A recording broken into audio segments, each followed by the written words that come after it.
bienvenue à tous dans ce 13h sur Sauta FM.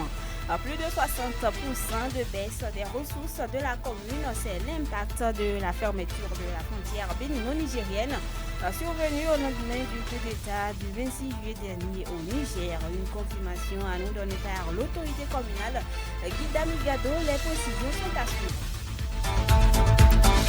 Nous sommes à quelques heures de la fête de Tabaski, une fête qui est souvent marquée par l'immolation d'une bête après la prière à la place Idi. C'est une prescription islamique.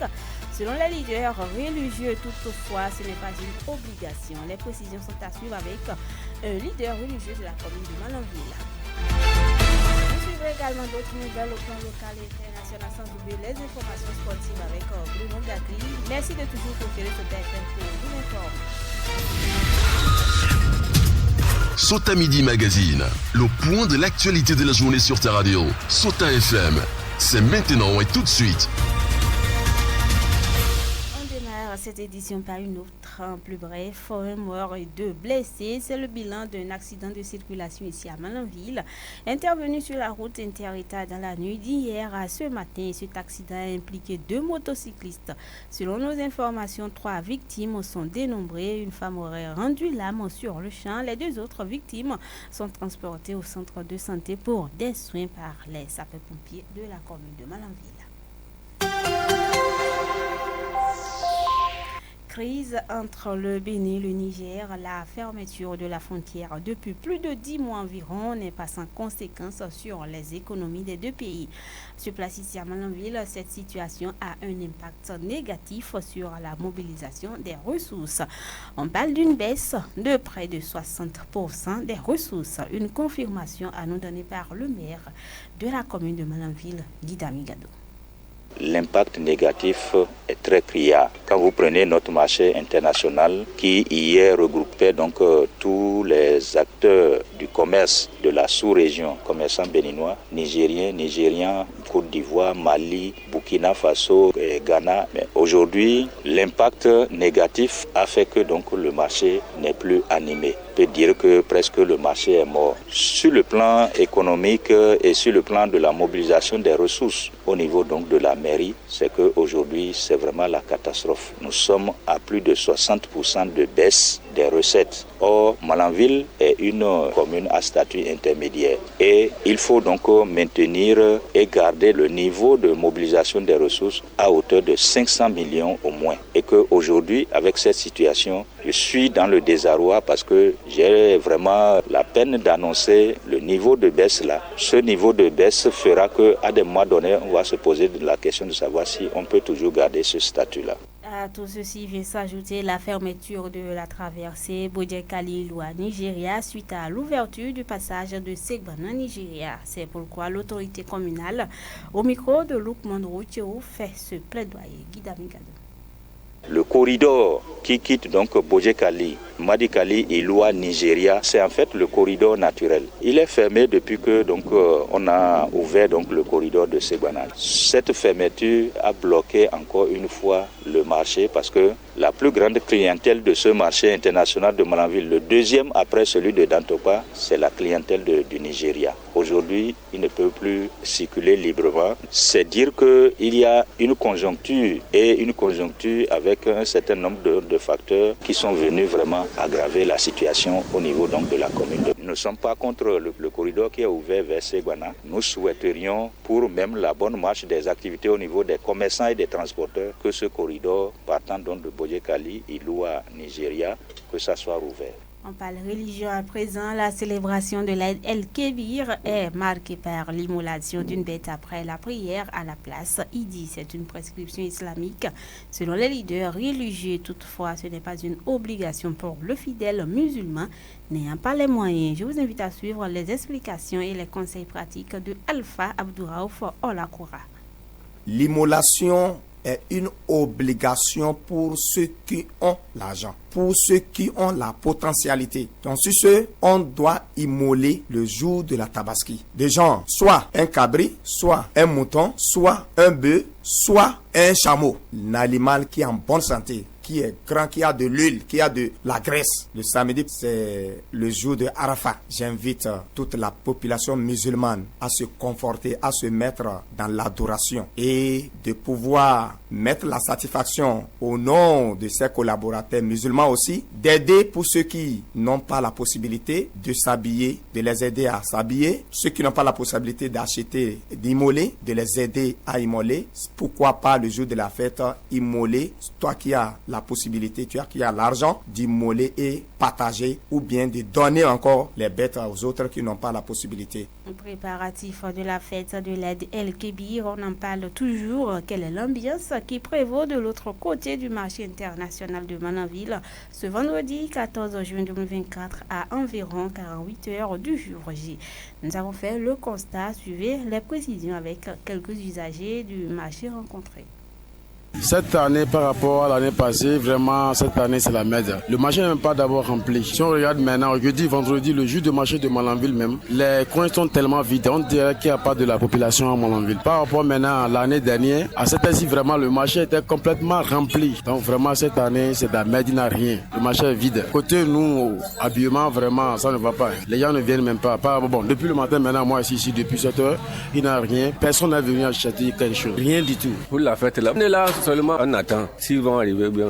En tout cas, maintenant, ils ont commencé à venir un peu, mais pas comme avant. L'année passée, là, c'est mieux plus que cette année-là. Mais comme on a la santé, Dieu merci, tout va arriver, Inch'Allah. Parce que tout c'est de la main de Dieu. Ça ne marche pas comme le paravent. Vu à la fermeture de frontières, rien ne marche dans le marché. Si c'était l'année passée, à 10 jours du truc là, de la fête, les gens viennent massivement pour acheter, mais actuellement, ce n'est pas le cas. On ne sait pas, il n'y a pas, les gens disent qu'il n'y a pas l'argent. Sota Info Midi, le point de l'actualité sur ta radio. C'est toujours collé à la fête de la Tabaski. À quelques heures de cette célébration, l'ONG Bienfaisance au Bénin a semé la joie dans le cœur de plusieurs fidèles musulmans démunis de la commune de Malanville. C'est à travers un don de tissus épargne à 500 ménages d'un coût total de 5 millions de francs CFA. La cérémonie de distribution des tissus épargne a eu lieu ce jeudi 13 juin 2024 au siège de l'ONG à Malanville en présence des autorités communales, les leaders religieux et les bénéficiaires. Et cette action a pour objectif la culture de la paix au sein des communautés musulmanes et la valorisation de la religion islamique. Je vous invite à suivre les propos de Cheikh Ibrahim Aboubakar, président de l'ONG Bienfaisance au Bénin, propos traduits par un leader religieux.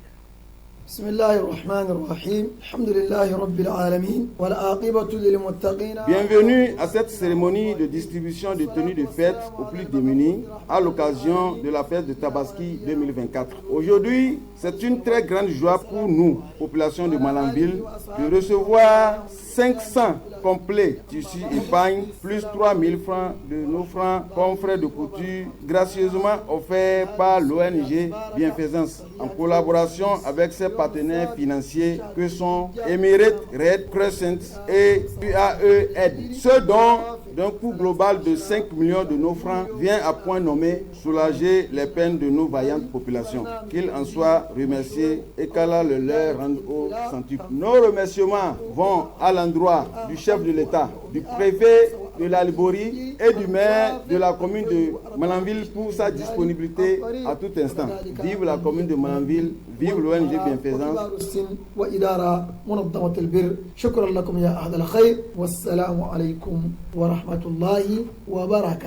À son tour, la première autorité de la commune de Malanville a salué ce geste de l'ONG Bienfaisance au Bénin et ses partenaires. Le maire Idami Gado se dit être fier des actions de l'OBB dans sa commune. On l'écoute.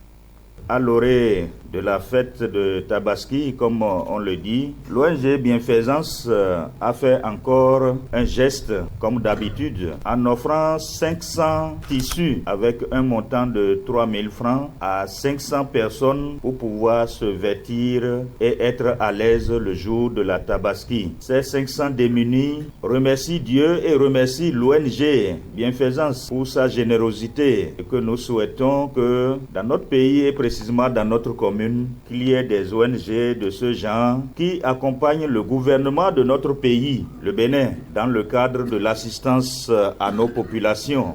Et c'est à cet effet que je voudrais, encore une fois, au nom du conseil communal, au nom du préfet du département de l'Albouri empêché, je voudrais en toute sincérité présenter tous mes remerciements à cette ONG et à ses partenaires qui a pour la première fois dans le cadre donc de ce projet d'assistance décidé de mettre à la disposition de l'ONG Bienfaisance des tenues, des tissus pour donc apporter son soutien aux populations démunies afin de faire donc la fête de Tabaski en toute fierté.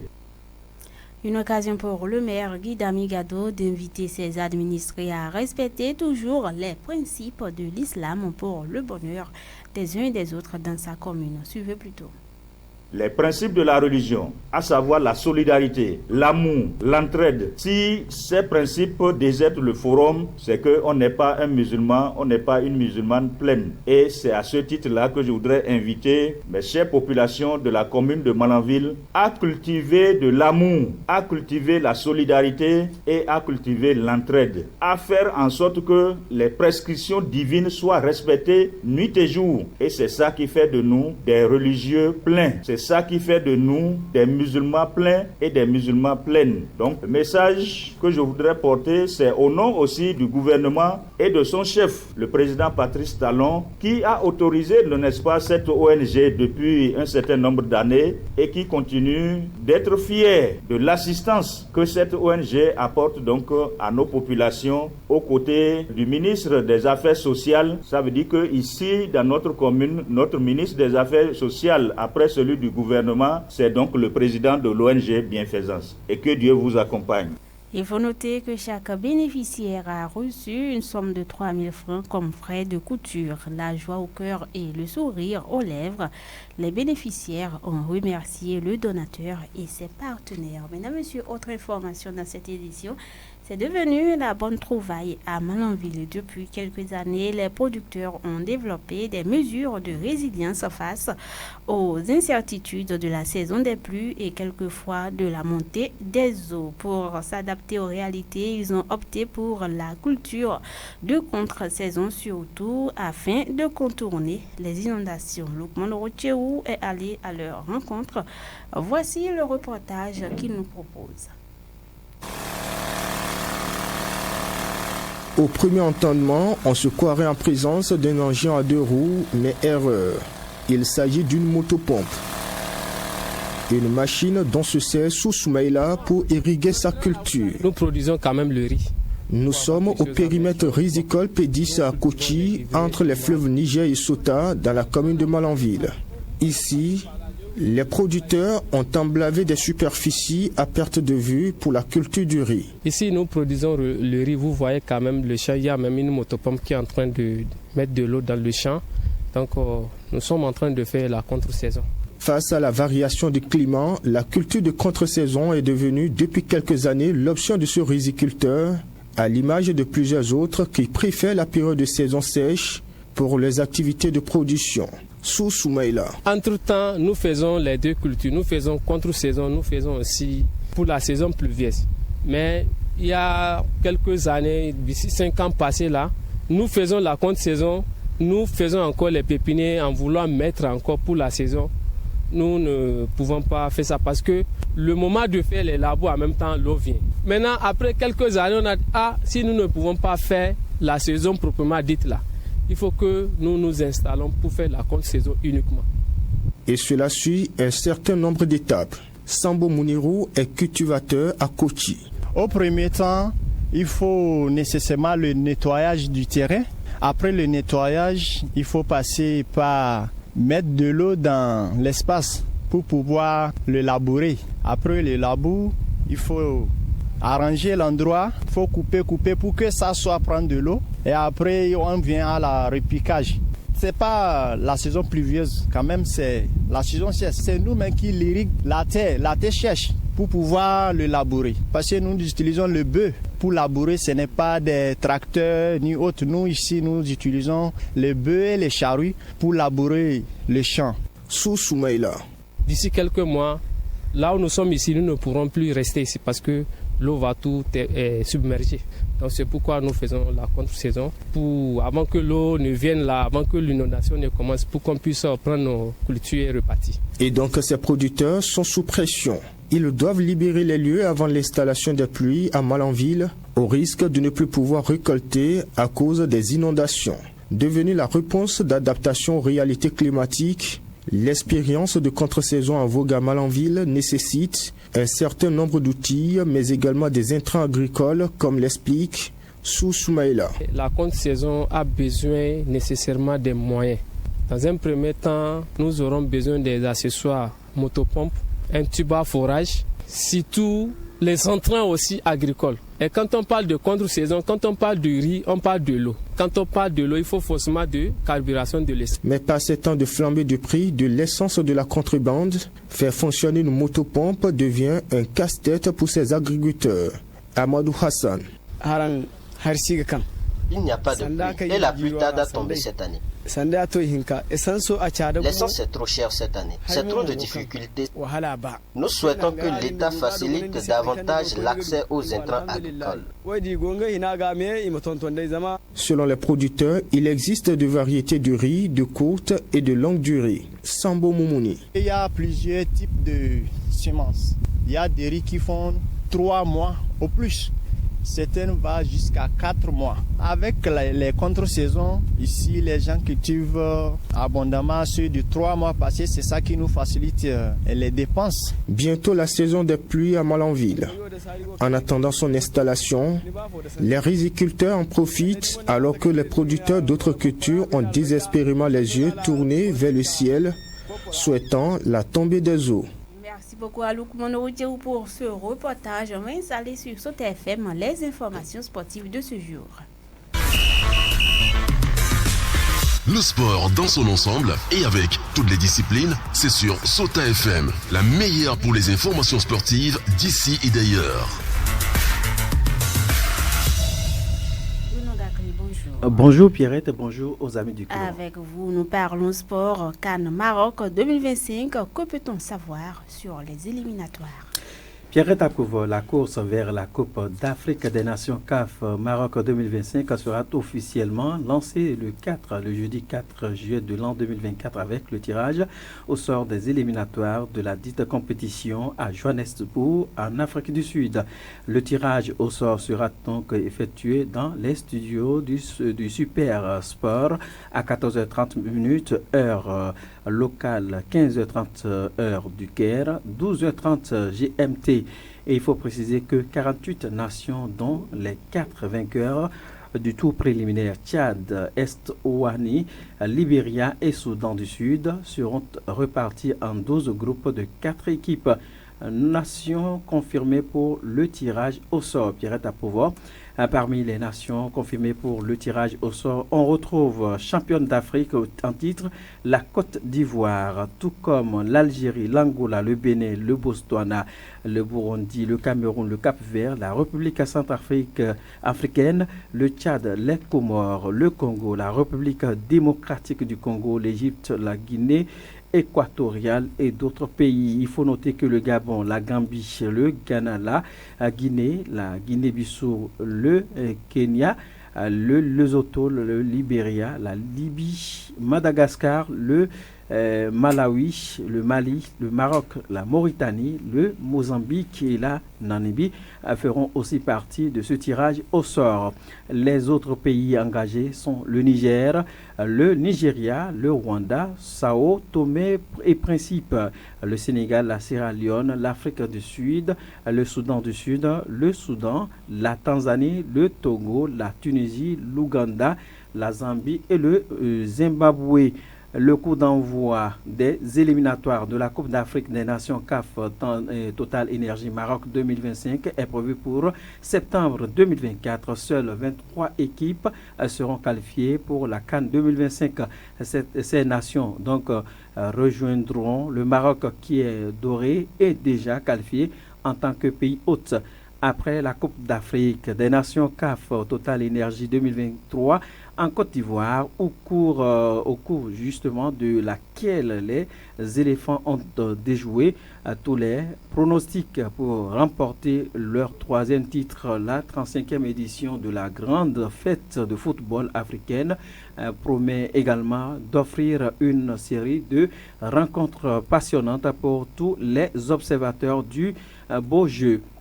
Il faut noter que des légendes de la CAF, des représentants des équipes participantes, des membres du comité local d'organisation de la Coupe d'Afrique des Nations CAF, Total Énergie Maroc 2025, entre autres, seront présents pour cette grande fête du Curon. Pierrette Apova. Merci beaucoup à vous, Bruno Gacri, pour toutes ces précisions. Sans transition, on va passer aux informations hors de nos frontières. David Labo, bonjour. Pierrette Apovo, bonjour. Présidentielle en Mauritanie, les candidats ont officiellement lancé leur campagne. Effectivement, Pierrette Apovo, en Mauritanie, la campagne pour la présidentielle du 29 juin 2024 a débuté dans la nuit du 13 au 14 juin.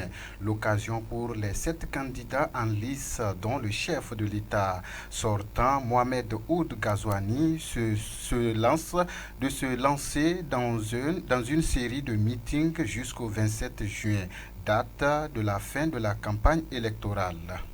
Afrique du Sud vers une réélection probable de Ramaphosa, c'est une question que se posent les populations.